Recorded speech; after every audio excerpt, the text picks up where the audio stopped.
Hello বন্ধুরা, কেমন আছো সকলে? আশা করি সকলে খুব ভালো আছো। অনেক দিন পর আবার একটা ছোট্ট ভিডিও নিয়ে চলে এসেছি। আজকের কাজটি ছিল দফরপুর মনসাতলায়। তো সেই মতো বাড়ি থেকে বেরিয়ে পড়েছি, আর দেখতেই পাচ্ছ টিপটিপ করে বৃষ্টি পড়ছে। আর ওয়েদারটা কিন্তু ভীষণ সুন্দর ছিল, চারপাশটা একদম সবুজ ভিজে ভিজে, আর ওয়েদারটা ভীষণ সুন্দর ছিল। আর এই যে আমাদের বাড়ি থেকে ষষ্ঠীতলা হয়ে কুলতলা যাবার যে রাস্তাটা, আমার কিন্তু বরাবরই ভীষণ খুব ভালো লাগে, কারণ গরমকালেও অতটা যেন বাইকে গরম অনুভূত হয় না, কারণ এত গাছপালা এত সুন্দর। আর এই দেখো জয়চণ্ডীতলা মাঠ, সবাই খেলাধুলা করছে। যাই হোক, ওয়েদারটা এত ভালো লাগছিল যে কি বলবো তোমাদেরকে। তা আমি আর শুভম একটু ঘুরতে ঘুরতে এই দিক দিয়েই গেলাম, রোড দিয়ে আর গেলাম না। এই দেখো শুভমও কিন্তু আমার ভিডিওতে একটু মুখটা বাড়ানোর চেষ্টা করছে।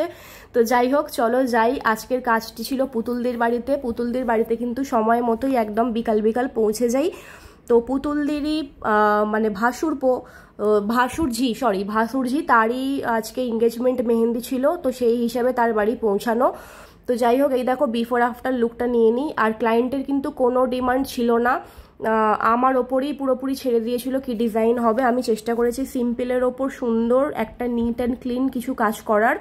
আর মিড লেন্থ খালি বলে দিয়েছিল যে মিড লেন্থ হবে, যেহেতু এটা এঙ্গেজমেন্ট পারপাসে মেহেন্দি। এই দেখো আমি একটা ছোট্ট আংটি এবং তারা হবু বড় বউয়ের একটা নামের ওয়ার্ড লিখে মানে মোটামুটি একটা এঙ্গেজমেন্ট মেহেন্দি লুক দেওয়ার চেষ্টা করেছি। তোমরা জানিও কীরকম কি হলো। আর ব্যাক সাইডটা কিছুটা এরকম করেছি, একটু সিম্পলের ওপর এরকমই করেছি। আর বিয়ের সময় বলেছে যে মান্ডালা করে দিতে, তাই জন্য এখন একটু অন্যরকম করার চেষ্টা করেছি। তোমরাও জানিও কীরকম কি লাগলো। পছন্দ হলে অবশ্যই তোমাদের যে কোনো অনুষ্ঠানে আমাকে বুকিং করতে পারো। সব রকমের মেহেন্দির কাজ কিন্তু আমি করে থাকি এবং একদম পুরোপুরি হোম সার্ভিস দিয়ে থাকি, এবং আমার অর্গ্যানিক মেহেন্দি দিয়ে।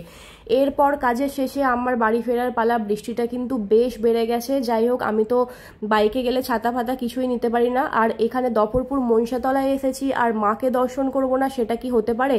আমি মাকে দর্শন করতে চললাম, তোমরাও একটু দর্শন করে নিও। এই দেখো কত সুন্দর করে সাজিয়েছে। চলো আজকের মতো টাটা বাই, এবং কাজ ভালো লাগলে অবশ্যই যোগাযোগ করো। এবং কাজের শেষেই দেখো পিকচারগুলো অ্যাটাচ করে দিলাম, কিরকম কি লাগলো তোমরাও অবশ্যই জানিও। চলো টাটা বাই।